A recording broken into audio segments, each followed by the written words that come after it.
I'm your host, Alec Crawford, founder and CEO of Artificial Intelligence Risk Inc., and this is AI Risk Reward, a podcast about balancing the risk and reward of using AI personally, professionally, and as a large organization.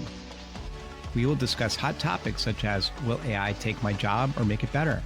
When I ask ChatGPT work questions, is that even safe? From an ethical perspective, is it enough for big companies to anonymize private data before using it? Probably not. I'm discussing these issues with AI experts to answer burning questions and stay ahead of the curve on AI. I'd also like to give a shout out to our podcast producer and audio engineering team at Troutman Street Audio. You can check them out on LinkedIn. Hey everyone, it's Alec Crawford, your host for the AI Risk Reward podcast. And I'm super excited today. We've got an awesome guest. Sean Neville is co-founder and CEO of Catena Labs and co-founder and board member at Circle. Welcome, Sean. Thank you so much, Alex. Great to talk. It is great to talk. Yeah, this is super awesome. Anyway, so, Sean is the consummate, as they say in baseball, five-tool player: technology, policy, finance, research chops, public speaking, just an incredible person. But I think what everybody really wants to know out there, given how excited people are about crypto and blockchain, is the origin story of Circle. Like, how did that happen? Yeah, so Jeremy Allaire and I started Circle in 2013. We'd done things in the past together, so we'd known each other for some time and helped build out early web products. So we were, kids essentially building out early products for the beginning of what turned into the World Wide Web, working on web standards and server products and so on. So we had a history of doing companies. We had done a company just before Circle together called Bright Cove. And we both got excited at the same time about effectively democratizing finance using global internet rails. So in some ways, we're sort of helpfully naive about applying, the distribution of content, publishing, and access on the internet and through standards that no one vendor could own, and kind of trying to apply that to the world of finance, and thereby increasing prosperity of everyone around the world. Really big dreams and ideas about how to leverage blockchain technology. And that's 12 years ago at this point, as we're recording this today, which is like 100 years in crypto or something. So it's almost like ancient history. Yeah, that's pretty amazing. Super cool. Obviously, the company went public and very, very exciting. Now, during that period of time, I don't know, who would you really consider your mentor during that period of time or even earlier? There are several in different ways. And, my background is in software engineering. And so software engineering, particularly, I think still today, but particularly as I was coming up, there is still, no matter how you're trained or how you learn, there's a little bit of an apprenticeship model that still happens. So there were several people along the way who've helped me learn enough to build the kind of products and things that I wanted to build. But one that I'll call out was not on the engineering side. It's someone who he was CEO of Allaire, which is how Jeremy and I first met each other. JJ Allaire, Jeremy Allaire, or part of a company called Allaire. David Orfeo was the CEO of that company, and subsequently one of the co-founders of General Catalyst, investor in Bright Cove. General Catalyst was the first investor in Circle, and David, has been on the board all these years. So one of those guiding forces for how you can succeed as an executive and as a board member. David is one I would call out. There are many along the way, of course. Yeah, absolutely. Yeah, no, I've had some great mentors as well. Before the show, you did mention a book to me, Super Agency by Reid Hoffman, which sounds amazing. I'm going to run off and buy it as soon as we're done. But tell the audience a little bit about that book. Yeah, Super Agency is a look at what could happen if things go right with AI. There's a lot of some skepticism, some doomsaying. But imagine if we actually get this right, how it might transform the world. And so there's an interesting sort of categorization that they describe in the book that I have repeated. And there's sort of, or of course, it's kind of an oversimplification, but 4 different ways to look at AI today. And one, the writers call the doomers, which is, the Terminator is coming and this is going to be the end of humanity. It will take all our jobs and then our souls and then there's almost worse than that, or the next category, which are the gloomers, which is you're giving the stuff way too much credit. ChatGPT can't even, give me a recipe for a birthday cake correctly, let alone take over the world. So this is like, where's the ROI? And, this is, so they're kind of the gloomers. And then there are the zoomers, which are straight, plow ahead, full force. Don't worry about AI safety or like we need to innovate. And we need to go as fast as we possibly can. The genie's already out of the bottle. We'll go faster, And then there are what they call the bloomers, which of course, by the way they categorize these, they clearly see themselves as the bloomers, which are, we're planting seeds, we're nurturing things. We will have to cull and cut certain things, remove the rot, but observe and see what we're able to grow that will ultimately become, something that will lead to prosperity for all of us. And so the book kind of elaborates on these different things and what it might mean to be a bloomer and look at the positives and how to invest and work toward the positive outcomes that we want to see with this new tech. Yeah, that's super cool. What risks do you see in AI today? What concerns you over the next year or two, let's say? So I was maybe pointing at a couple of things that are particular to finance, since we're very much focused on AI usage in commerce, AI commerce and financial flows, FX, treasury management, banking, that side of things. And, I think one of the things that we'll need to grapple with is that the risk infrastructure, the risk and compliance infrastructure that we rely on behind the scenes today to protect from fraud or bad actors in financial flows is designed for there to be a human or a business run by humans at either end of the transaction. It's not designed for agents to be native economic actors. It's mostly designed so that you need to be KYC'd or KYB'd legal entity. All bots are bad, so block them. In a world where we see AI actors becoming economic actors and participants in the global economy, we kind of need the other way around. We need a world in which we assume the good actors may be AIs, and how do we identify them? How do we put guardrails around them? How do we protect from security vectors that don't exist until we have AI in the world? And those are emerging sort of security vectors that haven't been fully identified. And so, the concern is that we don't get a handle on those things and sort of race forward with certain use cases before we have the kinds of guardrails and, escalations to human alignment that are necessary in order for this to do good. Yeah, absolutely. Well, that probably leads us into just tell us more about Catena Labs, because that's obviously some of the stuff you're doing, but just give the audience a little more background about what you do and what you plan to do. Yeah. So we are very excited about building a new kind of AI native financial institution and unlocking new capabilities for people and businesses all around the world that can take advantage of this new tech, the new kind of businesses that it enables. And I would say it's married to the other surging force that we're excited about, which is obviously the dollar itself is becoming internet native. And so it's the stablecoin usage. And the two really do accelerate one another. The AI power of AI on one side, power of stablecoins on the other side. And so we're very much focused on a sort of agent native financial institution that can make use of stablecoin flows globally. But the first sort of, pieces of work that we're doing are even more foundational.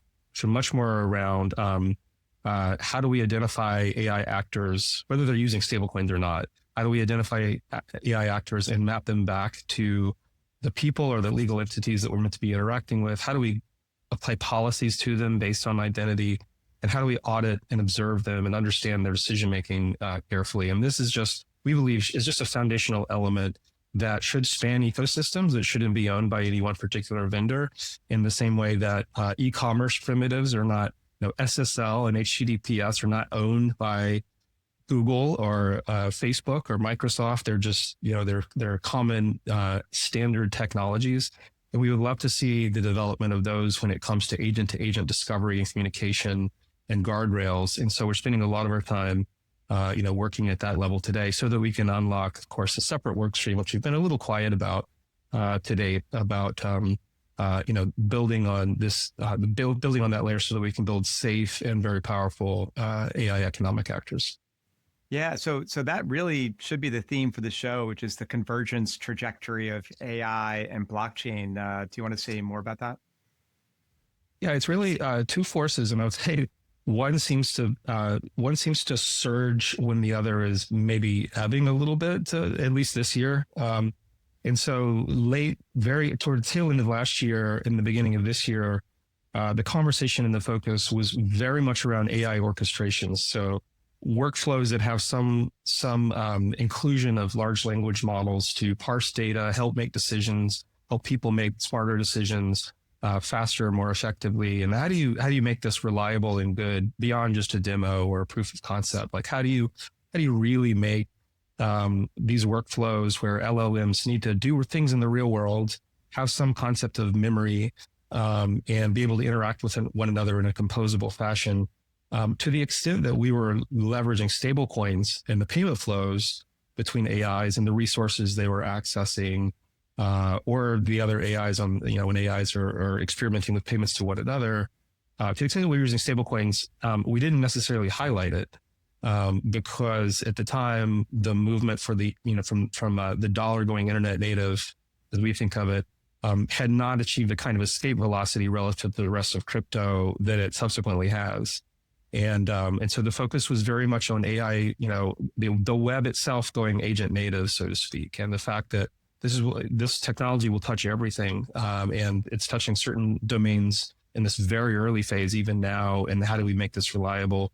How do we let them safely execute simple payment flows, payouts to humans, or accepting pay-ins, and so on? And so that's one force. But the second force to help make those flows reliable is that it turns out stablecoins actually are very handy for machines executing payment flows. And we can see, through testing, not just through speculation, that AIs become more reliable at executing payment flows when they're able to sign cryptographic messages and send dollars as stablecoins, as opposed to attempting to be placed at the edges of, say, a credit card API. And getting them to reliably execute those 5, 7, 9 party system transactions.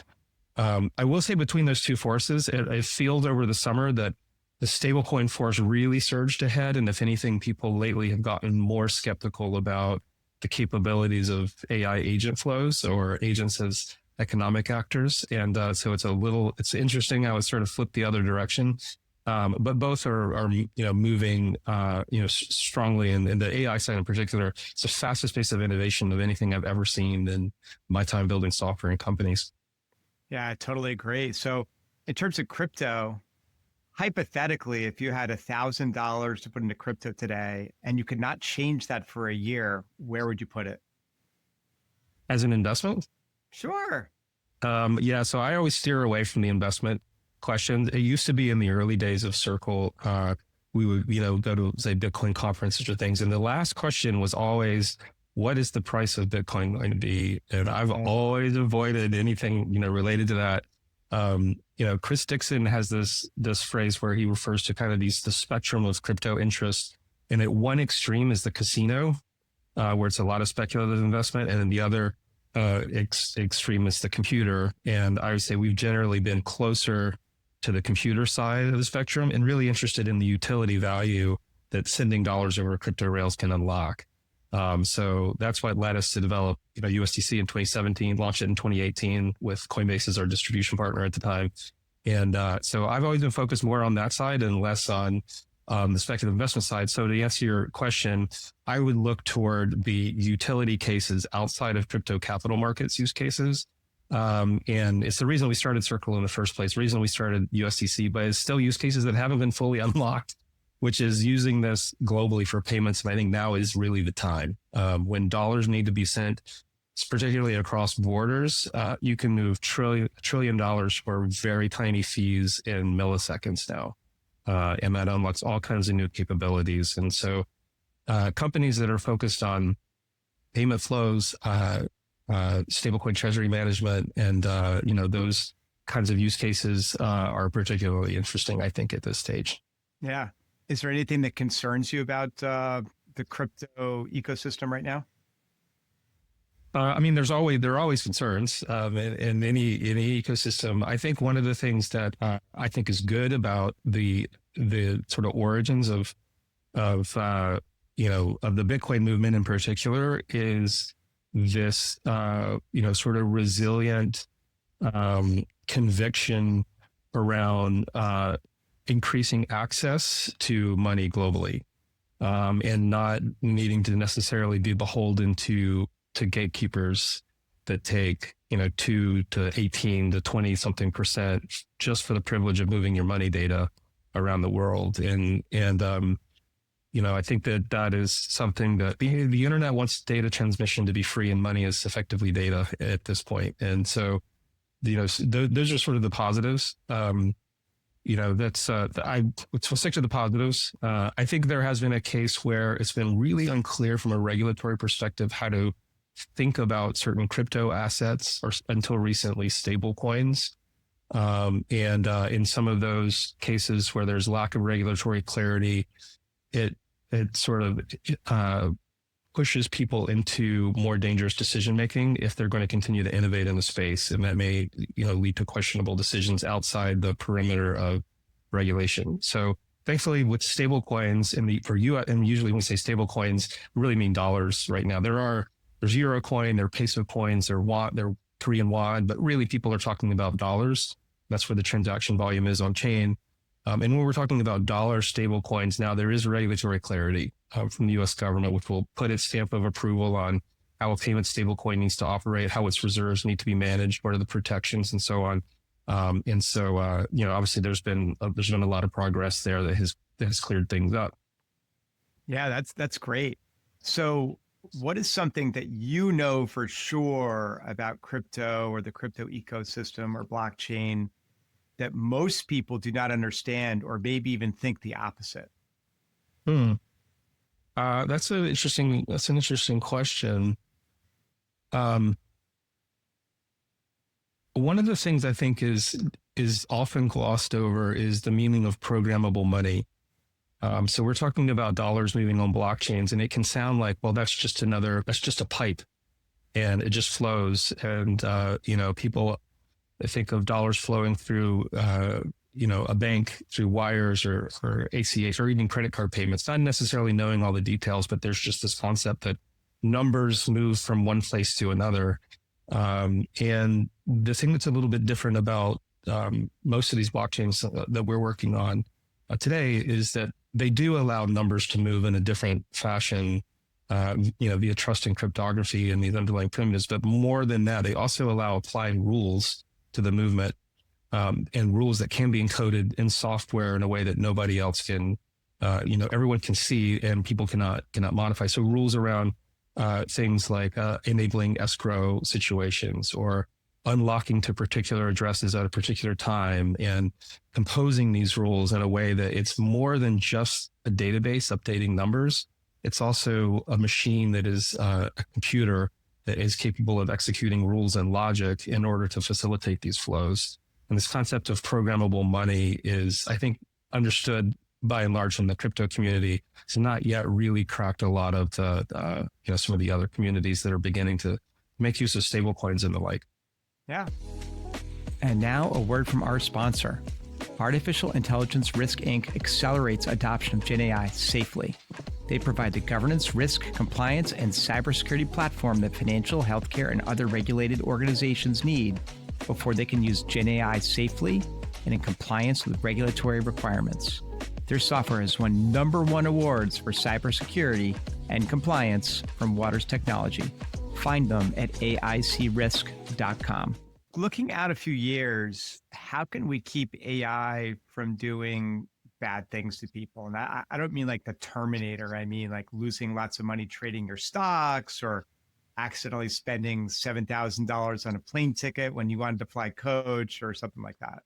Yeah, it's an area of a lot of research by us and others. I think that there are effectively three general components to to agent identity, and the rules and the policies and the enforcement of them is one of them. So I'd say, like, in simple terms, the first rule is just, can we identify an agent that we're interacting with? If my agent is buying something from Amazon's agent, how do I know that it's Amazon's agent?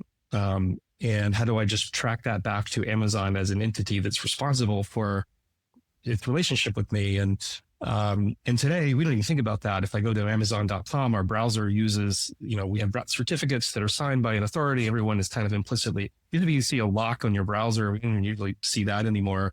And we just trust that e-commerce works, and it's cryptographically secure. And I don't have to worry about a site that claims to be Amazon.com because it can't get that name into my browser. And so the first is just, can I be sure that the agent I'm talking to is even verifiably mapped back to an identity that I trust? And then the second piece is enforcing rules around that. If I'm sure this is Amazon.com, can I set a limit that says, no more than 24 in a 24-hour period, don't let me spend more than $200. Don't let my agent spend more than $200 on Amazon, and be really sure that it's not going to escape that. And if somebody somehow gets access to my agent, it still can't get it to escape those, that policy or those guardrails. And then the third piece is, I think of as really auditability, which is after it's spent within its limit, or even if it somehow exceeded its policy, how is that reported? And how do I view that? And how do I see with some transparency why it made a certain decision and why it didn't? And so those are like the three areas that we focus on. I think, the hardest part of all really that we're working on right now is the policy enforcement. And where that should be enforced, which is really, the answer is multiple places. The biggest problem that we see in working with AI with design partners and other partners, it's really the trust hurdle. It's how can you trust these things? And in order to get over that hurdle, there needs to be some policy and guardrail enforcement, but also with some liability protection in case the enforcement rails are subject to, say, a security attack that we're just not aware of yet, and they manage to bypass these guardrails. Then who is liable? Who's responsible? In the payment example, if my agent goes rogue and spends $5,000 at Amazon, how do I get that money back? And so those are other questions related to policies and guardrails. How do you enforce those policies and guardrails? So in the spending case, we use several mechanisms. One mechanism, going back to the programmable money topic, is we can encode prevention of spends above certain limits. And so ultimately on the rail itself, we can ensure that those kinds of things are not exceeded. But there are lots of other guardrails that may be hyper-personalized to me in my experience. And as we get into those, it becomes more and more difficult and more granular to sort of enforce them. And so I think the last thing I would sort of offer there is that the place where we've found the most success in achieving kind of human machine alignment is at the judge or the evaluator layer, and not necessarily at the layer that's executing the task. So in other words, if I have an agent that is buying things, looking for cool sneakers and notify, within a limit, automatically buying them as soon as they're released or whatever it is. I'm not a sneakerhead, but just as an example. Then how can I be sure that it's doing that effectively? Well, it turns out that I don't really align with that task executing agent, but that there's another agent that's judging how well that agent is doing its job. So these kind of come about as LLM as judge or LLM as jury sort of approaches. There are other ways to do it and compose it, but the general idea is there's a layer that's judging whether some other agent did its job or not. And at that layer, you do spot checking with a human expert consistently to align the machine's evaluation with what a human expert would say is right or wrong. So if you're building a legal framework that can write contracts for you, you really want expert lawyers to review the evaluators, not necessarily just the contract writing agents. And so that's the process that we found is most effective today. And so those human alignment and sort of safety approaches can be applied to things like spending rate limits and things like that. Yeah, awesome. And what should regulators be thinking about now in terms of, AI in banking and agentic AI and things like that? It seems like the EU seems to be a little bit ahead, maybe, but not that far. Yeah. Yeah, I think everyone is really early days. So there's a lot of work to do. I think the way that regulators can be helpful is to make sure that they're facilitating and joining the discussions, particularly with groups of people or companies that don't normally like to talk to each other. So that we can get together in a kind of working group or, forum discussions that might lead some at least de facto best practices or de facto standards on the road to perhaps encoding real standards that we all adhere to for the sake of interoperability. Maybe eventually providing some, say, eval frameworks that can say, if you have a agentic workflow, AI agents that touch money, they need to pass this bar in order to be considered safe. I don't think we're at that point yet, but sort of leading to like down that path with the key players who would support such an initiative. I think that's a place where the right kind of regulatory involvement can help move things forward without hindering the innovation, that we're seeing. Yeah. So more broadly than finance, but let's just go global on this one. What do you think the most important ethical question we need to answer about AI is? The hard questions are really around, ultimately, well, let me step back. What can go right is that these machines working with humans unlock new kinds of businesses, new kinds of business models that we can't even really contemplate now, which is what happened with the web. We were working on in the early days of the web. We were building software that let people create websites and hook them up to databases and things. And we had a vision for what it might look like in a broad sense, but we couldn't have told you specifically that, Amazon.com would become a place where we could get something shipped around the world in a day or something like that. Or, all these things that the internet turned out to be useful for, that we could all just speak to each other directly through a variety of different messaging techniques or something. And you could argue some of those things turn out to be negative for humanity, but largely we couldn't predict what the benefits would be. We could just have the, sort of conviction that benefits would come so long as we got the foundation right and some of the standards right, which I think we mostly did. I think we missed a couple of things. Identity is actually one of them. There's no identity layer on the internet. And so, we didn't get everything right, but largely speaking, we could sense that this could be a benefit to humanity and unlock new kinds of value opportunities for people everywhere. In the similar vein with AI, if we get this right, then the machines will enable all of us to be, sort of enter into a level of prosperity, the likes of which we hadn't seen. I do think there will be some pain points along the way.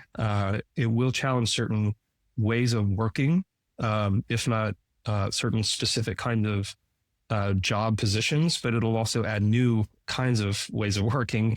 And there may be a little bit of a time adjustment there. But I think the thing that is most important to us as we're trying to work toward AI being a benefit to everyone globally is this notion of human alignment with the machine. The machine should be aligned with what we consider ethical and prosperous, and making sure that we're constantly adjusting for that concept without biasing in any one particular training direction is a really hard challenge. But that's a challenge that's in front of us. Yeah, I agree. So in terms of advice, look, I think there are a lot of big companies that are running pretty fast in AI, and, JP Morgan is an obvious one where for years they've been working on this, and Jamie Dimon is famous for saying, AI is a race you don't want to lose, right? But you've got lots of small and medium-sized businesses that in town until now are sitting there going like, ooh, this looks a little scary, or it's hard, or whatever. Now they want to adopt. Like, how should a small or medium-sized business approach adopting AI at their company right now, assuming they're doing nothing today? Yeah, I would say there's a couple different ways to go with that. But one that is probably simplest is in terms of just your personal productivity in whatever position you happen to be operating in: sales, marketing, engineering development, small business owners, who sort of do everything. However your personal productivity, wherever you're seeing bottlenecks or opportunities where if you just could hire one person to do this, your business would be better, or this department might be improved, or so on.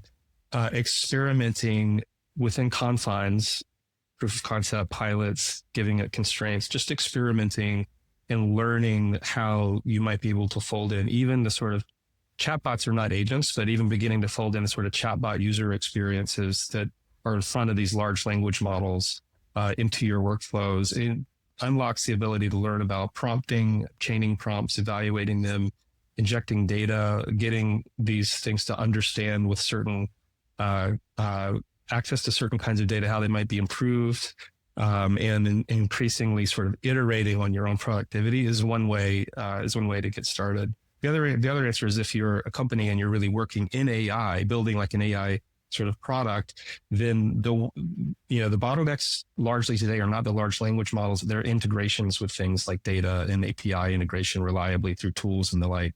And so thinking of, building, working on concepts and building small products that can do those things really effectively is a nice sweet spot, because then any improvement that happens is OpenAI or Anthropic or Gemini or whatever it is, the large language model improves and your workflow should just also get better as opposed to be replaced. It should just improve if you've got the right sort of orchestration with the LLM in the right loop.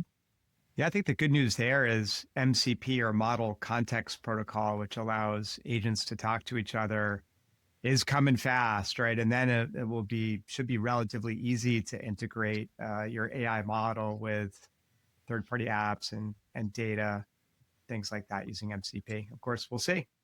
We'll see. Yeah. So let's shift to our lightning round. So Sean, I'm going to ask you, or mention a few things here and ask if you think they're underrated or overrated, and then you can just give a brief comment why. So we'll kick it off, since you're in the Boston area, with watching a ball game in Fenway Park, underrated or overrated? I think it's still underrated. It's a great experience. Fenway and Wrigley, those are my two favorite ballparks. Absolutely. Risk to blockchain security from quantum computing, let's say in the next decade, underrated or overrated? Overrated. Startup community in Boston, underrated or overrated? Ooh, underrated. Going to Walden Ponds, underrated or overrated? I'm sorry, I have to say overrated. I wish I could say underrated, but no, it's a bit of it's a wonderful place, but it's a bit of a tourist trap. Oh yeah, that depends on when you go, I guess. That creates a problem, the whole tourist trap thing. Guitar playing as a hobby, underrated or overrated? I have to say underrated, personally. So I think my wife might say overrated, but. Yeah, I remember practicing guitar when I was just learning, and my wife was like, "Are you really going to play that song for the 12th time?" AI agents managing money today, underrated or overrated? Underrated. Building regulated financial infrastructure for AI, underrated or overrated? Underrated. Using the Amtrak Acela to travel Boston to New York and back, underrated or overrated?